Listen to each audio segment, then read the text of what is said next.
likely into the early hours of Friday morning across the north as well as the west of Scotland.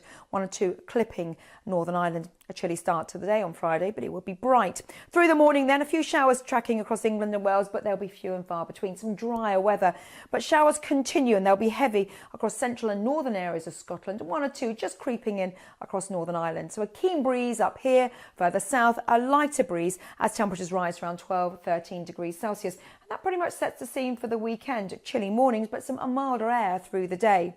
So through Friday evening, we watch as these showers tend to just come and go across the western part of Scotland. Elsewhere, it's a dry evening, a cold night, even with a touch of frost and some mist and fog patches to start the day on Saturday. But this rain is approaching from the west. The winds are picking up some strength through Saturday morning, and eventually most places will see that rain through Saturday and into Sunday, where it could stall across the southeast. Elsewhere, showers will follow. So all in all, through the next few days, yes, after a bit of a chilly start on Saturday morning, the rain will arrive across the west. Watch out for it being heavy with gales towards the northwest. And here's your outlook into the first part of next week. Things slowly settle down from the south and it will turn cooler as well.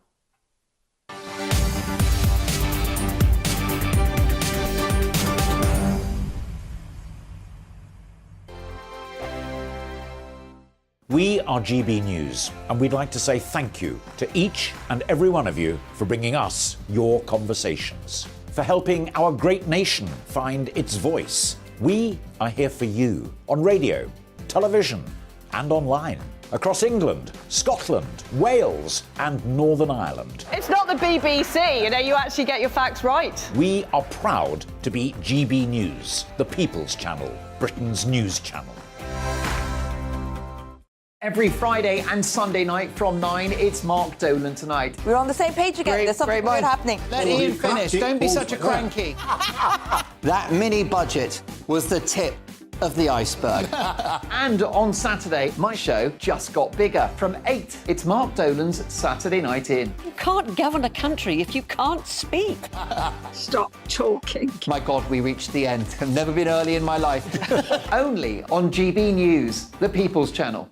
Hello there, it's Eamon Holmes here from Breakfast on GB News. We're not just on your television and your screens, you know. We're on DAB plus digital radio, so you can listen to your favourite shows on the move. If you've not yet listened to GB News Radio, it's very simple. We're on your radio player and tune-in apps, on your smart speaker, phone or tablet, or online at gbnews.uk. Take us with you wherever you go. GB News Radio. You never have to miss a moment of the People's Channel. Monday to Thursday, 9 p.m. till 11 p.m. Join me, Dan Wootton. I'll bring you the sharpest takes and hottest debates. And it's about standards and public life. No, I'll tell you what's hypocrisy, Narendra. I guarantee you there'll be no spin. We believe in the UK. No bias, no censorship. It just doesn't make sense to me. He wasn't doing his job as Chancellor. And no reason to go to bed. So I guess they've always been quite woke. That's Dan Wootton Tonight on TV, radio and online. Monday to Thursday from 9 p.m. till 11 p.m. on GB News.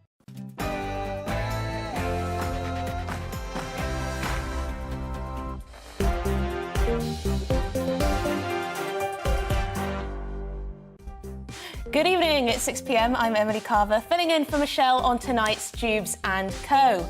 500,000, that's how much the UK population grew by in the year to June. The equivalent of the city of Liverpool or Manchester arriving in one single year. Can that number possibly be sustainable? And what does it mean for housing, schools and hospitals, which seem more stretched than ever? Speaking of which, have you found yourself struggling to get an in-person appointment with your GP? Well, you can now compare your GP with other practices around the country thanks to newly published NHS data. That was a bit of a tongue twister. But doctors complain they're being named and shamed. And take showers to beat Putin. That's the government's message, as it says households have a responsibility to reduce energy use to stop our dependence on Russia.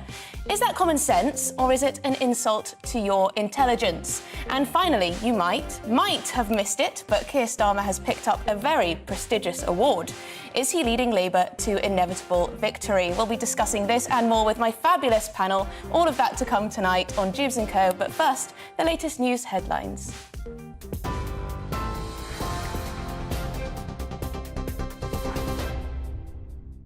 Emily, thank you. I'm Bethany Elsey here to bring you up to date from the GB newsroom. The Home Secretary says she is committed to reducing levels of migration as the number entering the UK has hit its highest level since the Second World War. Office for National Statistics data shows 504,000 more people moved to the UK than left in the year to June. It beats the previous record of 390,000 in 2015. Suella Braverman said the rise was driven by Ukrainians fleeing the war and vowed to review the government's immigration policies in order to ensure a controlled approach, while the Shadow Home Secretary says the government is failing. Today's figures show is that the Conservatives have completely mismanaged both the asylum and the immigration systems. So you've got 98% of small boat cases still haven't been decided, and at the same time there's been an 80% increase in work visas because the government is failing to tackle the skills shortages and some of the labour shortages in the economy. While border control expert Henry Bolton told GB News there's an additional strain on local communities with no increase in services to match.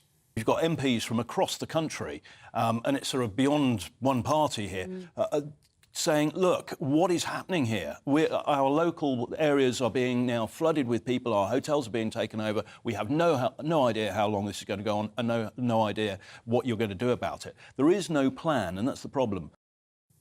The chair of a safeguarding board that dealt with the case of a 5-year-old boy in Wales who was murdered by his family has apologised for systemic issues.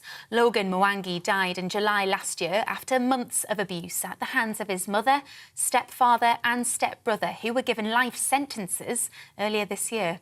A review into how the board handled his case found he was failed by authorities who didn't report his injuries.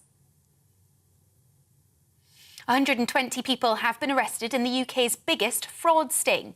The global operation brought down a website which helped criminals scam thousands of victims out of millions of pounds. The site generated a spoof phone number, which made it look as if calls were being made from banks. Around 70,000 potential victims will now be sent a text asking them to contact police. The RMT has asked the government for help in resolving its dispute with train companies. The union's General Secretary, Mick Lynch, has been holding talks with the Transport Secretary after announcing a fresh round of strikes over the festive period. He described the meeting with Mark Harper as positive, but he hasn't ruled out further industrial action. We've got a dispute here with employers who are not allowed to negotiate. He's got to clarify that in writing to us and perhaps to them. And that's his role. He is the facilitator, as he's now calling himself. So he's got to show us what that actually means, some mechanics of how this is going to progress and some timelines of how we're going to progress the discussions. The Transport Secretary, Mark Harper, says changes need to be made before pay can be negotiated. If there is agreement on the reform that's needed in the rail industry to make it more flexible and to take cost out of it, that is what frees up the resources to enable the employers, Network Rail and the train operating companies, to then make an improved pay offer to the trade unions. Now that detailed work is work they need to do. In other news, a Met police officer has been charged with a further 9 offences, bringing the total number of charges against him to 53. David Carrick, an armed officer who served with the Parliamentary and Diplomatic Protection Command, is now facing 27 counts of rape. He's also been charged with 9 counts of sexual assault and 3 counts of false imprisonment. The charges relate to 13 women between 2003 and this year. He faces trial in February. The family of a toddler who died after prolonged exposure to mould have said they have no confidence in the leadership of the Housing Association. 2-year-old Awab Ishak died in December 2020 from a respiratory condition caused by mould in a flat in Manchester. His parents made several complaints to the local authority but were simply told to paint over it. Housing Secretary Michael Gove says Rochdale Borough-wide Housing has failed to explain how it would ensure tenant safety in future. And some breaking news just in the last few minutes. A 31-year-old man has been charged with the murders of a mother and her 2 daughters following a fire at a flat in Clifton in Nottinghamshire. A 3-year-old and a 1-year-old died in the fire. The The mother, 28-year-old Fatima Hydra, was taken to hospital and put on life support, but died on Tuesday. We'll bring you more on that story in an hour's time. You're up to date on TV, online and DAB+ radio. This is GB News. Now let's get back to Dewbs & Co with Emily.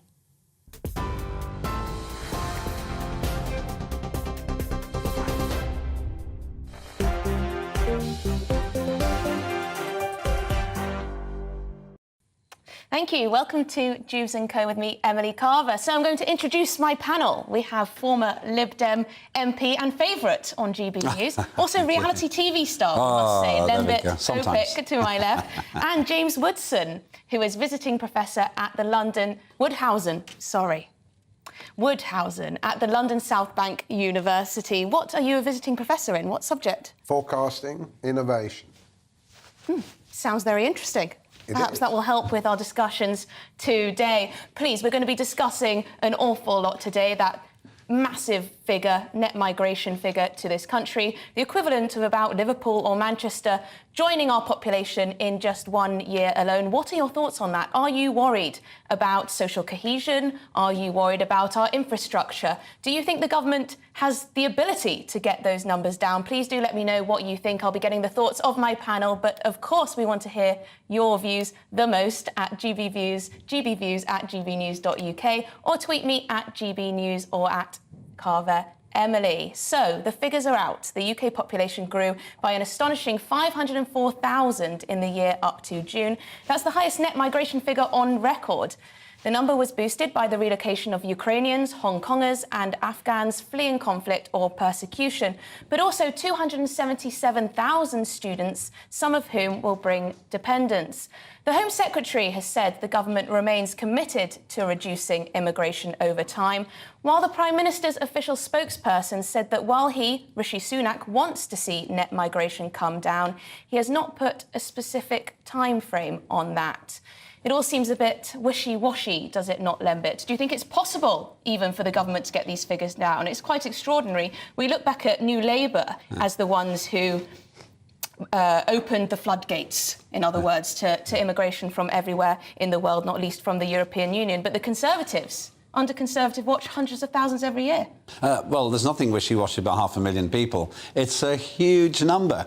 And for those people who voted Brexit in order to bring down the borders and to stop this kind of immigration, they're going to be pretty disappointed by that. Now, there's an irony in it. One simple thing, as population grows, normally that helps an economy grow too. We seem to be in the worst of both worlds here, in a recession and with a growing population.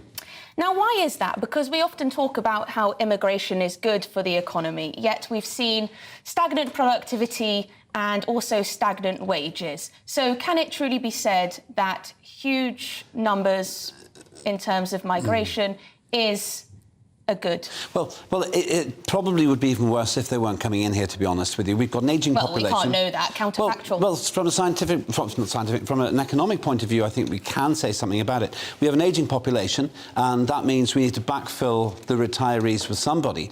And my opinion, I studied economics up to university level, and my feeling is probably we'd be in an even worse position without those people. But then the downside here is it puts so much more pressure on our infrastructure, primarily on housing, because you have to house 70 million people now instead of 66 million and 50 million not that many decades ago. We'll be getting into housing, of course, because that's a massive area of contention when it comes to our government, whether we should be having top-down targets on housing in order to keep up with demand, or whether people should be able to say, no, we don't want more housing in our area, thank you very much.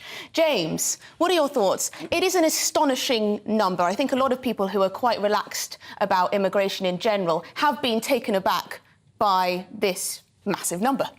Well, you've got to look beyond the numbers and you've got to look at them in detail. If you read the Office for National Statistics, as I have done, 89,000 Ukrainians came in on the special scheme, and a further 90,000 through conventional visa routes. That's an enormous number. The student numbers are enormous as well. Now, in terms of the boats, it's about getting on for 40,000. And that's not even included in that figure. Well, it's certainly in the ONS press release. But So it's relatively modest, but still sizable. A lot of them are illegal. They shouldn't be here. They should not occupy our hotels. But I think you put your finger on it when you said, we've had declining and low productivity. More migration is not going to improve our productivity.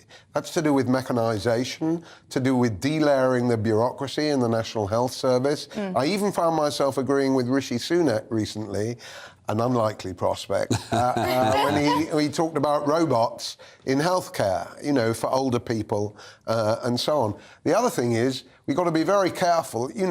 Of course, these kinds of numbers, although a lot of them are paying students, and in my experience, few foreign students bring a whole lot of dependents. It's relatively small, that. Yeah. But what we have to think about is it the immigration problem that which should be controlled, which is responsible for our infrastructure collapse? Or is it 12 years of Conservative neglect, Labour passing when it had the opportunity to deliver nuclear power before, and the general hostility of the green elite to house building, to building on the green belt and everything? 90% of Britain's surface area is unoccupied. It's not built upon. So unless we change those kinds of attitudes, we're going to be just blaming immigrants. It's just a bit too much of a reflex action. It's the government that should take the responsibility for not doing it. I don't think many people would blame immigrants themselves. Actually, the stats show fewer and fewer since Brexit. Yeah. Brits are racially inclined. Exactly. I think most people are just bemused, if not frustrated, by the fact that they see their infrastructure, they see their public services becoming more and more overwhelmed, and there's nothing they can do about it. Millions of people voted Brexit thinking that that meant their borders would be under more control. They were told that, and it seems like there's more migration than ever. I mean, it's hard to get one's head around, Lembit. We had idiocy in the Remoaning campaign, which pretty much just irritated people to the point of swinging it in favour of Brexit. And we had idiocy on the Brexit side, £350 million a week from Boris Johnson for the health service. So there was distortion on both sides. But one of the clarion messages from a very large proportion of people was, we vote Brexit to close our borders. And that's the one thing manifestly that hasn't happened. I declare an interest. Lembit Opik isn't a British name. My parents came in as political refugees during World War II, and I'm really grateful for that. I myself have migrated, probably, I could say economically, from Northern Ireland to London. I don't hold anyone who's trying to get in here responsible for doing the wrong thing, but the government's policies are totally failing. But Lembit and James, I must say, and this is something that's always very difficult to talk about when it comes to immigration, is that people aren't just worried about strain on infrastructure or public services. They do worry that in their towns and cities there's ghettoisation, there's a lack of social cohesion, there's very stark differences in cultural values and so on that does upset people. But we're going to move on to housing, although we will come back to that, because as the population of the country grows by 500,000 this year, the Conservative Party finds itself in a new civil war over house building. Tory rebels are digging their heels in over government house building targets, saying that centrally mandated numbers are leading to bad housing developments. James, is that just an excuse because they don't want to upset their constituents by allowing more houses to be built? That's a fair bit of it. It's not just NIMBYism, though. It shows to me, at least, that the Tory right is not interested in growth, that they're not interested in house building, that they couldn't care less about newlyweds with babies and kids and so on. And they've got no policy for that. Of course, they're making a NIMBY plea to their constituents to be re-elected.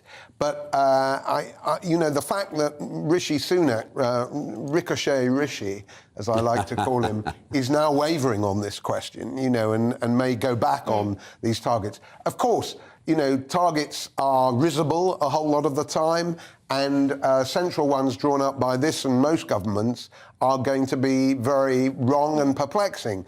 But that's just a cover for our Tory right-wingers. They just want to put the stops on everything. And remember, they're perfectly in favour of the net zero target, right? They love all that. We'll come on to net zero when we discuss the energy reduction campaign that the government's let out this week, announced this week anyway. But on the housing, there's a lot of young, naturally conservative voters who have said to me, I will not be voting Conservative, or I'm very unlikely to be voting Conservative because as a millennial, as a young person, I don't see a future in terms of getting on the housing ladder. Yeah, there are two I was Shadow Housing Minister for quite a while and actually helped Grant Shapps, who was in the same role in the Tories, put together the housing policy before they became a government. And they did one very good thing, which is shared ownership schemes, which means you share the cost of buying a new property. What they didn't do well was fill the massive demand and undersupply, which every government says they're going to do, and no government has since the 1960s. Specifically, the concern you've got is right.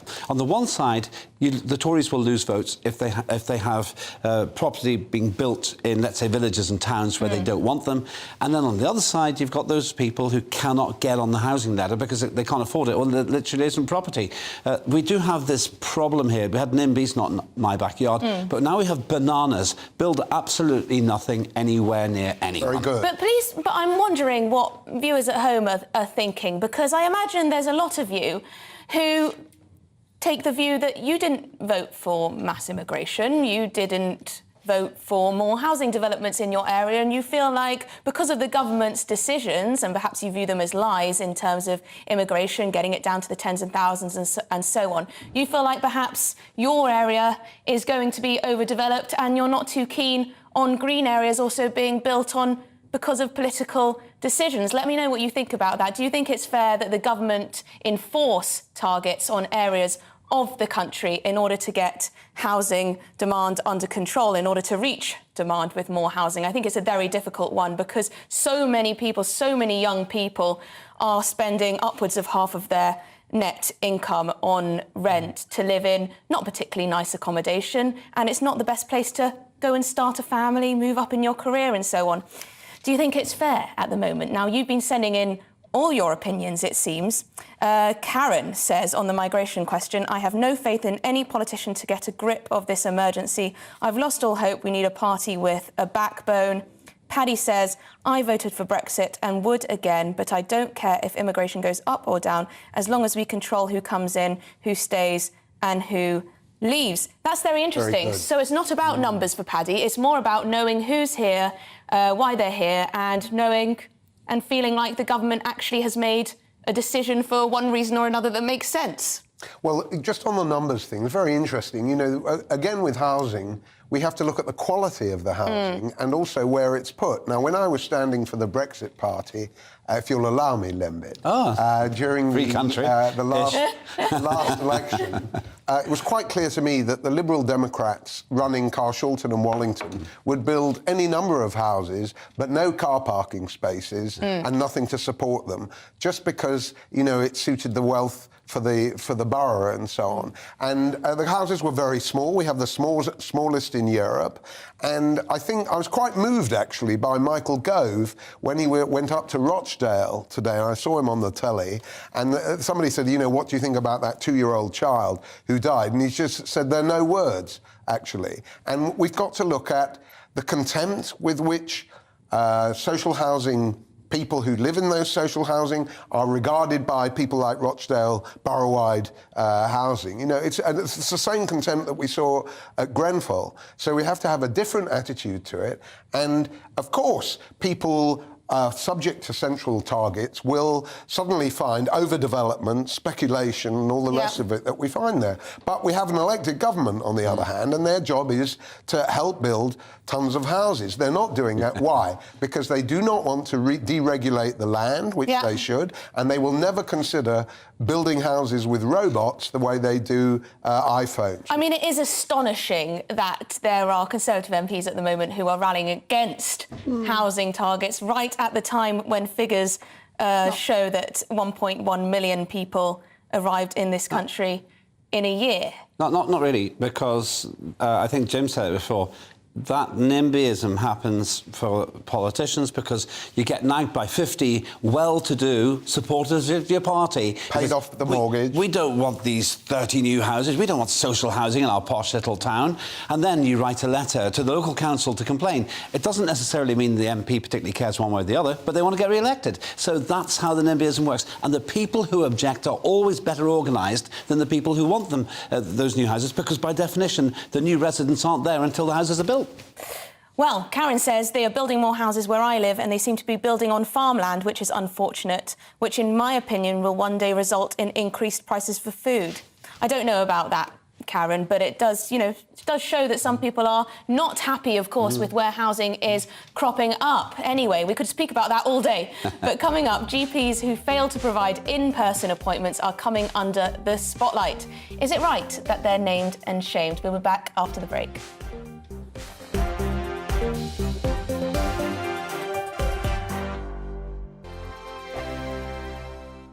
We are GB News, and we'd like to say thank you to each and every one of you for bringing us your conversations, for helping our great nation find its voice. We are here for you on radio, television, and online, across England, Scotland, Wales, and Northern Ireland. It's not the BBC, you actually get your facts right. We are proud to be GB News, the People's Channel, Britain's news channel.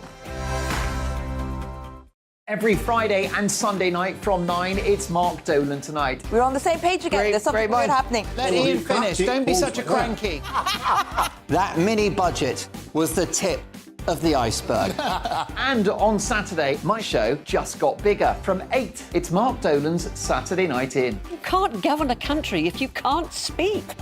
Stop talking. My God, we reached the end. I've never been early in my life. Only on GB News, the People's Channel. Hello there, it's Eamon Holmes here from Breakfast on GB News. We're not just on your television and your screens, We're on DAB plus digital radio, so you can listen to your favourite shows on the move. If you've not yet listened to GB News Radio, it's very simple. We're on your radio player and TuneIn apps, on your smart speaker, phone or tablet, or online at gbnews.uk. Take us with you wherever you go. GB News Radio. You never have to miss a moment of the People's Channel. Monday to Thursday, 9 p.m. till 11 p.m. Join me, Dan Wootton. I'll bring you the sharpest takes and hottest debates. And it's about standards and public life. No, I'll tell you what's hypocrisy, Narinda. I guarantee you there'll be no spin. We believe in the UK. No bias, no censorship. It just doesn't make sense to me. He wasn't doing his job as Chancellor. And no reason to go to bed. So I guess they've always been quite woke. That's Dan Wootton Tonight on TV, radio and online. Monday to Thursday from 9 p.m. till 11 p.m. on GB News.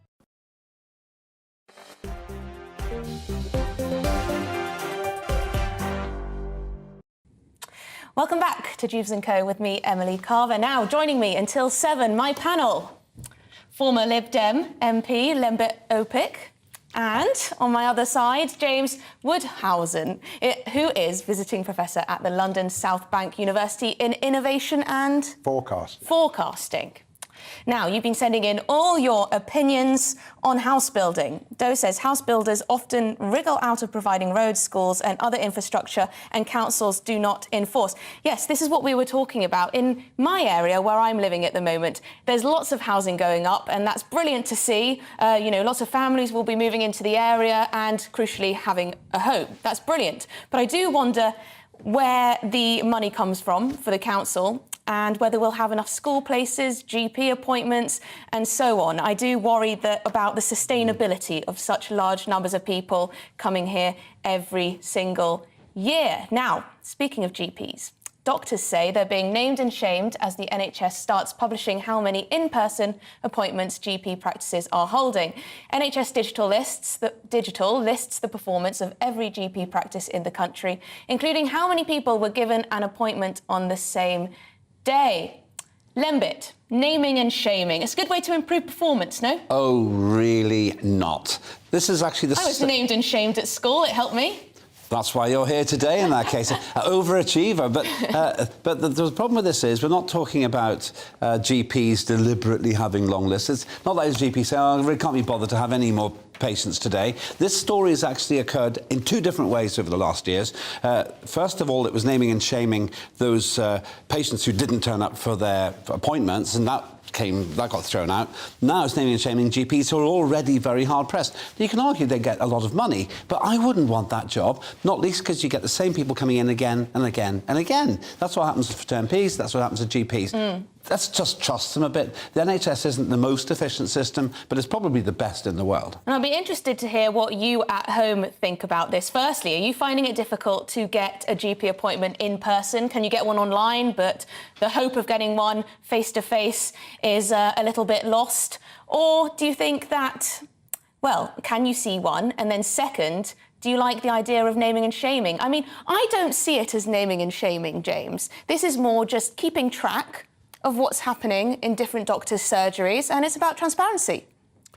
Well, I think if you and I and Lembit were naming and shaming and really looking at it, you know, we get a different performance league table and a more accurate one, because the government loves performance league tables. Oh, you think they're inaccurate? I don't think, I know. You know, in education and everywhere else, right? It's just rubbish. And it all began with Tony Blair reading an article in the Harvard Business Review back in the 90s about key performance indicators and all of that. Now, I think with GPs, the performance is very patchy, like that of the NHS.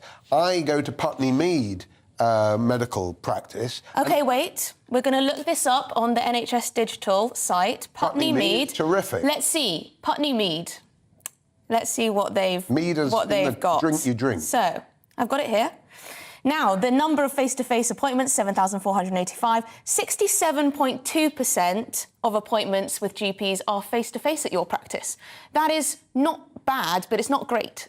Well, if it's not great, I blame Matt Hancock. Because he can't defend himself. He famously said, you know, Zoom medicine, as he liked to call it, he knows nothing about it, you know, should be the default option. And we all know that I do a lot of telephone appointments with the magnificent Putney Mead, so I'm not against remote medicine. But we also know that, you know, if you're trying to inspect my ear, you can't do that over Zoom. You have to have a full examination, and if we're at all serious about that dubious phrase, holistic medicine, you've got to take in the whole patient. You know, how's her hair and all the rest of it. Now, I've got the numbers here, if you'll just allow me. Go on then, I'll allow you. In 2010, GPs did 7.5 half days a week.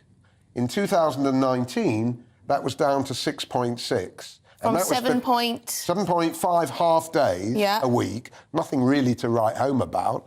And, no, that's not a full week. No, and then it went down to 6.6 before the pandemic and the lockdowns, right? Now, the BMA, not so long ago, called for a strike, and The Guardian backed it. When The Guardian backs a strike, I can't be on that bus. I'm right behind the RMT, but a lot of these doctors are paid $150,000 or more. Well, you know what? I have a couple of friends who went into medicine, and they're my age, and they've already gone part-time. Are too many of our doctors going part-time, and how can we incentivise them to stay on? I think it's something to do with the tax system. Well, I'm not sure. They get stuck in that gap where they're taxed when they do overtime.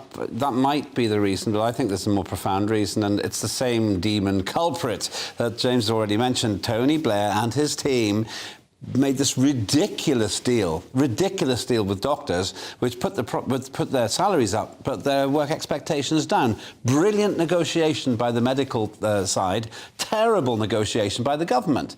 Now, I tend to agree with Matt Hancock on that, and the jungle, actually, but that's another story, because he does say, let's move with the times, but not everything can be done in that way, and it doesn't solve the underlying issue. They do get these phenomenal salaries. Maybe it is to do with tax, but they can afford to spend less time there. Or, let me suggest, they might be doing private, which makes their salaries even bigger. Yeah, this is true. And others would... I doubt it's the case that GPs have just become particularly lazy in the last few years. I imagine there are many different incentives playing. Although I do think across the whole economy, more and more people are working from home. They got very used to it during the pandemic, of course, and it is hard to get some people back into the office. Not me, though. I'm very happy to come into the office every single day, any day. Any day, GB News will have me. But in terms of just one quick thing before we go to your views at home, is that, of course, these stats, naming and shaming, might be a bit harsh because GP practices have different demographics. Young people may well be very happy to have over-the-phone consultations, whereas older people, elderly people with more complex needs need to see a GP in person. So we may not be comparing apples with apples here. That's true. We've got to be careful always to discriminate. The same with, immigration, right? It's not just a numbers question, it's how the numbers work out. If you look at junior doctors, they're working 90 hours a week. They get a terrible time of it, I don't believe that there isn't an outbreak of sloth and laziness in large parts of the working population. Of course, some of it's, the stay-at-home people are justified. They really are ill, OK? That's one thing. Working from home is actually declining now, despite all those who would like to move with the times. I can't think of a less likely candidate than Matt Hancock for doing that. So we've got to, of course there's room for remote medicine, but we need to discriminate, and a lot of the time there's a bit of scything going on. I get the feeling that morale is just a bit low across the board because in of this country. the bureaucracy. I do think, and that can lead to idleness and a bit of laziness and just a lack of motivation. I'm not saying that's the case with the GPs, but I'm just saying, in general, I think the country needs a bit of an uplift. I'm not sure what will bring that. Perhaps we'll bring the football home. Perhaps that will be what changes things for us, gives us a bit of a lift. Anyway, I must read out some of the comments from the audience at home. Mark says, there's enough GPs, but 90% of them work part-time for the NHS. Bring back the grumpy old full-time doctors. I do think this is an issue. And I must say, and this might be very sexist of me, perhaps a little bit misogynistic, but I do think a lot of the female GPs do go part-time very quickly, and that's with the work-life balance, bringing up a family and so on. Perhaps we need more male GPs. Is that very, very controversial, I imagine, to courageous. say? Leslie said, I would like to praise my doctor's surgery. Nothing is too much. If I have a problem, they attend to it. The office staff are brilliant. That's really nice to hear. I wonder which surgery you're at. It would have been nice to see, to put your practice into our little NHS digital drop-down search and find out whether they have lots of in-person appointments. And just lastly, Martin said there was no trouble getting a face-to-face appointment pre-pandemic. What exactly has changed? It is the case that it's very easy to get an appointment if you want a vaccine. And I do wonder if there's the financial benefit for GPs in having those appointments, which can be done very, very quickly. Now, we must move on. Coming up, take showers to beat Putin. That's the government's message to the British. Both my panellists have their heads in their hand at that one. We'll get onto that. To the British public as it calls on households to cut their energy use. We'll be back in a minute. Coming up on Dan Wootton tonight, as net migration hits its highest levels since World War II, could Britain bursting at the seams spell the end for the Tory party? Plus, why Matt Hancock must not win I'm a Celebrity. And have the left gone mad by suggesting Shamima Begum is a victim of racism? Don't miss all that, plus new GB News superstar Camilla Tominey, Anne Widdecombe and more on Dan Wootton tonight, 9 p.m. to 11 p.m. on GB News.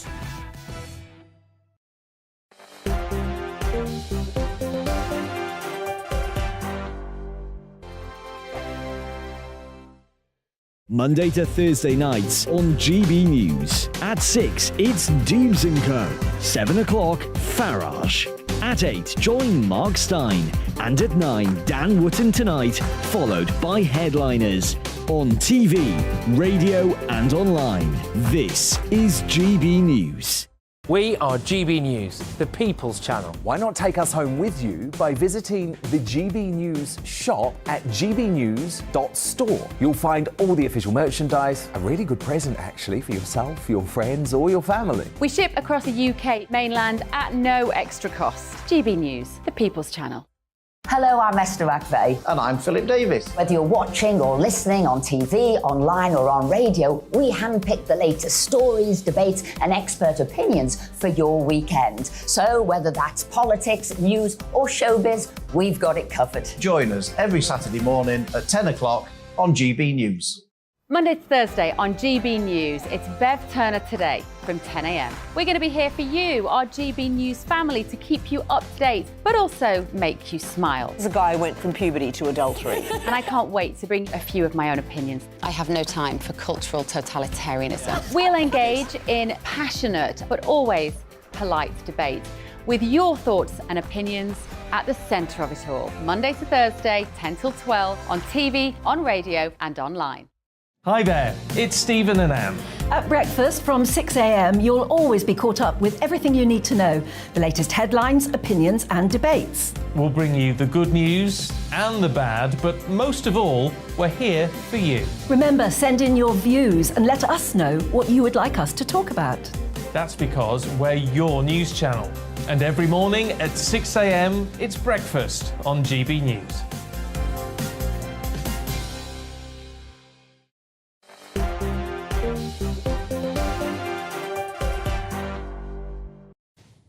Welcome back to Dewbs & Co with me, Emily Carver. Now, joining me until 7 is my panel still, former Lib Dem MP Lembit Opik. Your name is so hard to say. It's 10 letters. All in one go, though. It's just 10 letters. Lembit Opik. That's and right. James Woodhousen, who is a visiting professor at the London South Bank University. Now, you've been sending in your opinions thick and fast. Where should we go to? Let's go to GPs. Do you think they should be named and shamed for not having face-to-face appointments? Please do still get in touch. We've still got 20-odd minutes to go in the show this evening. Russell says... Oh, I've already spoken to Russell. Lorraine says, not only can I not get an appointment, I can't even get registered with a doctor.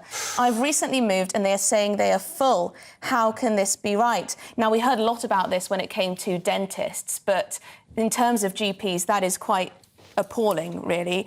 You know, the NHS was set up to give us all universal healthcare, was it not? Free at the point of use, open to everyone, whatever your means. Clearly, it's getting harder and harder for people to actually get even registered to a GP.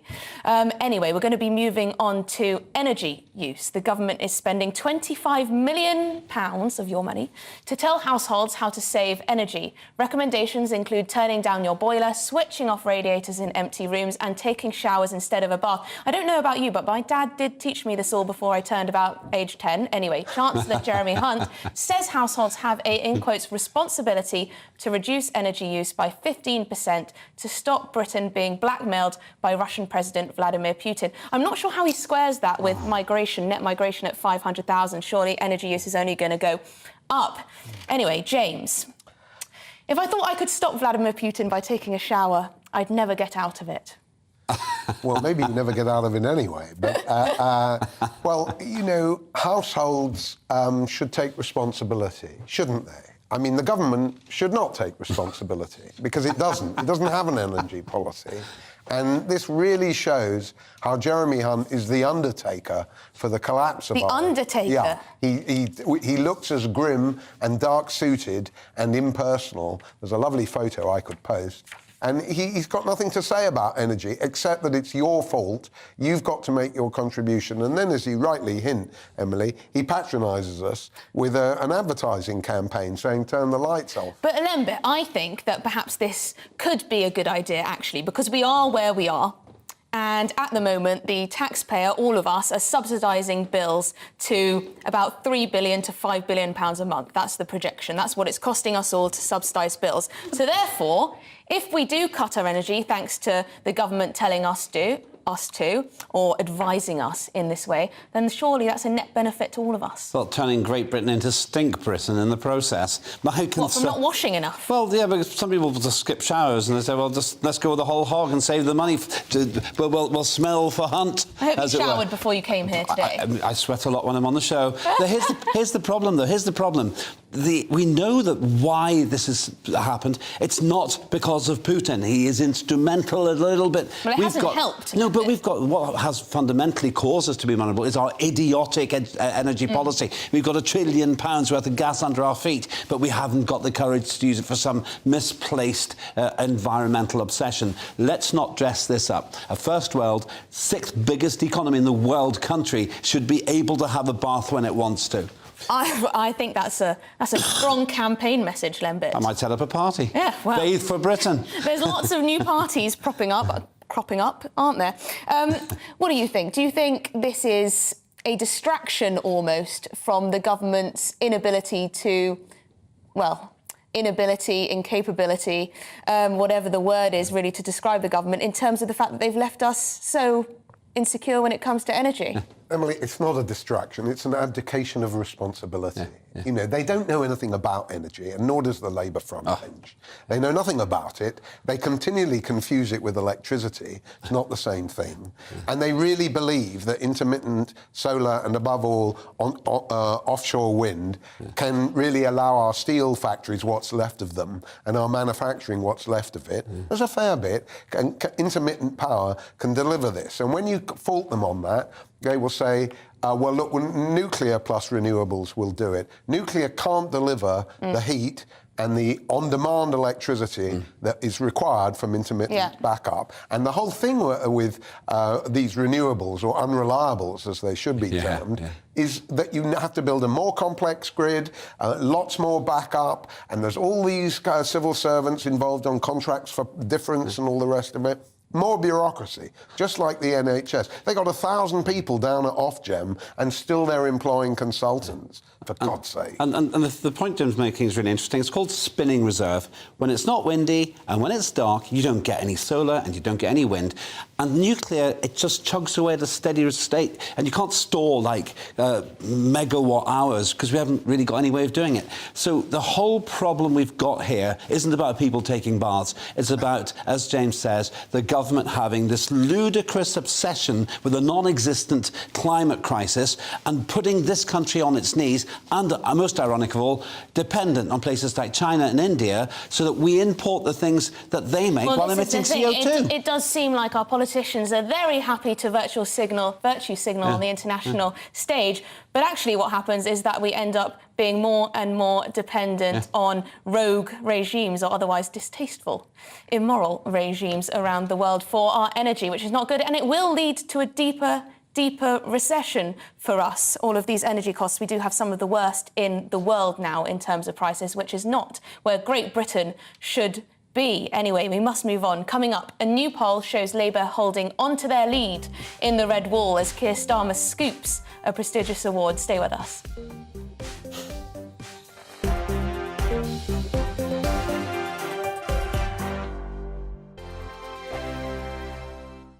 Every morning from 6 o'clock, we'll wake you up with GB News Breakfast with all the stories you didn't know from the night before. So whether it's serious news, entertainment, or your own views from all over our great nation, we're here to kick off your day with a smile. The national media should be reflecting and reporting what's happening here. You will notice the northwestern accents. Whether you're with us on TV, radio, or online, every morning, it's breakfast from 6 a.m. Hope you can join us. Join me every Sunday at 6 p.m. for Gloria Meets. In exclusive interviews, I'll be finding out who our politicians really are and what they really think. I think I've seen probably quite enough of Matt Hancock to last me a lifetime. I'll also be getting to know you better, travelling to find out what you think about the politicians who are fighting for your vote. They've got to get this country back on track. Join me every Sunday at 6 p.m. only on GB News, on TV, radio and online. We are GB News, right across the nation. You can get us on television, on radio, on digital. We're absolutely everywhere. Amazing. You see, amazing. You remind me of me in the European Parliament. But here's the most important bit. We are not part of the mainstream establishment. We think and speak just like you do. We are the People's Channel. Magnificent. That's really, really thoughtful. Come and join us on GB News, the People's News Channel. My name's Tom Harwood, and join me 9:30 a.m. every weekday for The Briefing, your one-stop shop for everything you need to know about what's going on in politics today. I wonder if this is a deal that might need to be like the biscuits in this factory, twice baked. Is there not an opportunity here to win out against the extremes? Tom Harwood, GB News. What are you going to do about it? Things should have been done differently, and they certainly are being done differently. Don't miss it. The Briefing with me, Tom Harwood, 9:30 Monday to Friday on GB News.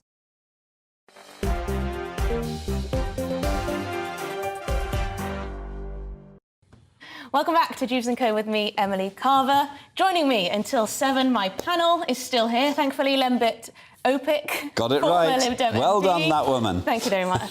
Very good. James Woodhousen, who is visiting professor at the London South Bank University. The only visiting professor? No. No, one of a few. Cast of thousands. Cast of thousands. Now, you've been sending in your opinions on that energy use. Do you think the government is right to spend £25 million on telling us how to be more efficient with our energy? It could end up saving us money, though, in the long run, if we all stop using so much. Adrian says all businesses should be told to stop leaving lights on in shops when no one is there, and MP should stop claiming expenses, especially when the public have to tighten their belts. Gosh, our high streets would look a little bit bleak at night time if there were no lights at all, but it may be that businesses come to that. In terms of the claiming expenses, yes, there was a story today. They're spending huge amounts of money on energy bills, on their expenses at our expense. John says, since the government is paying 40% of our electricity bills, I think they have a right to advise us to reduce our usage. I do agree with that to some extent. No, and they caused the problem in the first place. I know, but we have to deal with where we are, do we not? A bribe for us to change our behaviour, another financial manipulation, is no substitute for building some nuclear power in this country. And can I just add... But we're trying to build Sizewell C, which apparently is quite old, antiquated technology already, and it seems to take years and years and years. There's NIMBY opposition. We can't seem to get anything working in this country. Well, the latter is true, but I think you're talking about Hinkley Point rather than Sizewell C, and that's actually quite a new but messed up technology. Hinkley, Sizewell... Yeah, well, there we are, but it's new, but it's EDF, it's not very good. If I may make a point, one thing that GBNews could give a lead on, and you OK, in particular, I'm writing, is whenever people talk about clean energy, what they should be talking about is Chinese wind turbines, Chinese solar panels, and 40,000 child labourers in the Democratic Republic of Congo. Is that right, Lembit? Do we not... getting the raw materials for Is it China that makes all these products? By and large, yes. China is raking it in. Do we make nothing ourselves? Can we not make our own wind turbines? No, we've built ourselves. We've priced ourselves out of the market. That's the problem. Partly because of the very same stupid energy policies we're now buying these things in to try to sort out. China is rubbing its hands, laughing its head off. India will probably follow suit. Isn't it ironic that we have China, who have constructed, I think, a record number of coal mines in the last year or so, or you mean coal-fired power stations as well? Yeah, coal-fired power plants, and at the same time, they're shipping to us components for green energy here in the UK. You couldn't make it up. It does just show that these COP events, these COP26, COP27, 27 of them, are about political posturing. It is, and it's not clean. We've got to ban that adjective, you know, because if you're mining cobalt in the DRC for turbines and solar panels, and you're a child, you're doing it by hand. Democratic Republic of Congo. That's right, I said that. Yes. It rolls off the tongue. It's not clean. Can we drop that adjective? And it's not green either, because do you know what you do with an old wind turbine? You bury it. Yeah. You literally just bury the thing in the ground. Yeah. That's not clean. That's not recycling. I won't get you both started on electric vehicles, because I can imagine... go on, yeah. Go on, a quick word on electric vehicles. Electric vehicles, when you look at what's called cradle to grave, from building it to disposing of it, you have to do a certain amount of miles to get your CO2 budget back. Most people who buy them will never pay back the extra CO2 that's being caused by them buying an electric vehicle before you even begin to think about where we're going to get the 70 nuclear power stations to have the clean grid that James rightly talks about. Well, in 6 years, according to... Very quickly, and then we're going to move on to the lovely Keir Starmer. Well, if you're worried about strikes now, Emily, you're going to see a big motorist strike around 2030 and 2035, when the Climate Change Committee, led by Lord Dewbs, or Gummer, as he prefers not to be called, has dictated that we stop buying new petrol and diesel vehicles. Yes. There'll be a revolt. I'm telling you now as a forecaster, it's going to happen. It happened in France, it happened in Canada, it's going to happen. There's a campaign called Operation Earthquake about that, and they better watch out because it's coming down the track. Well, there we go. Watch out for that at home. We haven't got much balance on the old climate crisis on this this panel. Oh no, we've I don't got common think. sense We've here. got common sense, bringing you common sense on Dewbs and Co this evening. Now, one of the most significant political events of the year took place last night. Keir Starmer was given the Politician of the Year award by the right-wing Spectator magazine, or right-leaning magazine, The Spectator. There was some stiff competition from other MPs like Gavin Williamson, Diane Abbott and Matt Hancock, those old favourites who still just about, well, Matt Hancock still just about holds his seat despite jetting out to the Australian jungle. Lembit, Keir's actually doing all right, isn't he? He's playing a bit of a blinder. Right. It's ironic. It's ironic. Look at the shortlist. They're making a joke. It's sarcastic. Matt Hancock has won more stars in the jungle than Keir Starmer has won on awards for politics. He's the guy, incidentally, who thinks that you can get all these nuclear power stations in 6 years. I mean, he doesn't even understand energy. No. He's committed us to a zero CO2 grid by 2030. Now he wins an award. Come on. But I think it's actually quite appropriate that he is Politician of the Year, because it's been a terrible year. And he represents everything that we've got to overthrow, you know, in terms of thinking and acting and debating. You know, a man who cannot answer the question, do you know what a woman is? Yeah. You know, you've got to ask... It is extraordinary. And is he going to hold out in the red wall? I do wonder, though, because a lot of people watching this will think, well, actually, there doesn't seem to be too much of a difference between the Conservatives and the Labour Party. No. Shall we just give Labour a chance? Because there's no chance of anyone else getting enough votes to be elected that is terrible to government. So, I mean, had that chance. But do you think the Labour Party will win the next election? I think it could... Into the crystal ball. Well, a bit like people in America voted against Trump and the Republicans, but it didn't make them favour Joe Biden very much. I think Labour could possibly win the next election. A week is a long time in politics. 2 years is a whole lot longer. Yeah. We don't know yet, and anything could happen. But the ability of Labour to snatch defeat from the jaws of victory, as Neil Kinnock did, you know, should not be underestimated. So it's not a done deal, and not 2 years away, definitely not. I wonder what you at home think, whether you've just given up on politics altogether, or if you have a strong feeling that Labour would be worse than Conservatives, or actually Keir Starmer might do a better job. At least they've had a long time in opposition to try and come up with some kind of strategy, although we haven't heard too much about the policy. In that case, the Lib Dems should be brilliant. They've been waiting even longer. They were in coalition, but only to prop up the Tories. What we've got here is two parties which are converging to the middle. It's not vanilla, it's just black and white stuff mixed together to get grey. Yeah, it's blancmange. It's blancmange. And it's going off fast. It's going off faster than a lettuce, but as far as I can tell. I think Keir Starmer's done quite well recently. In terms of, I mean, I'm no fan, as you can imagine, of the Labour Party. Playing a blinder. Nor of Keir Starmer. Yes, but in sitting on the fence on so many issues and playing to both sides, he's managing to pick up votes now in the red wall, apparently, if you believe the polls. No, and he's also managing to pick up votes when it comes to metropolitan graduate types who are in office jobs. No, the Tories are losing votes. He's not gaining them. He needs to be quiet if he wants it to go well. Maybe I'm wrong. Maybe Starmer will amaze us as the world leader. But all that he has to hope for is that the Tories can't recover. And isn't it a dark time where the Labour Party actually want and need the Tories to do badly so that they can be in government? That's what our politics has become. Now, I must go to our views quickly and get your response. Daniel says, I hope Keir Starmer wins the next election. I think it is exactly what our country needs during this difficult time. Well, if that's your yardstick, you know, I think we're all sunk. The thing is, it's difficult with these views because you never know if the person writing in is being sarcastic or not. Well, there's that. Yeah. But I think what strikes one about Starmer is that he's an imponderable. He's a lawyer. He doesn't stand for anything in particular, bar fairness, like Gordon Brown.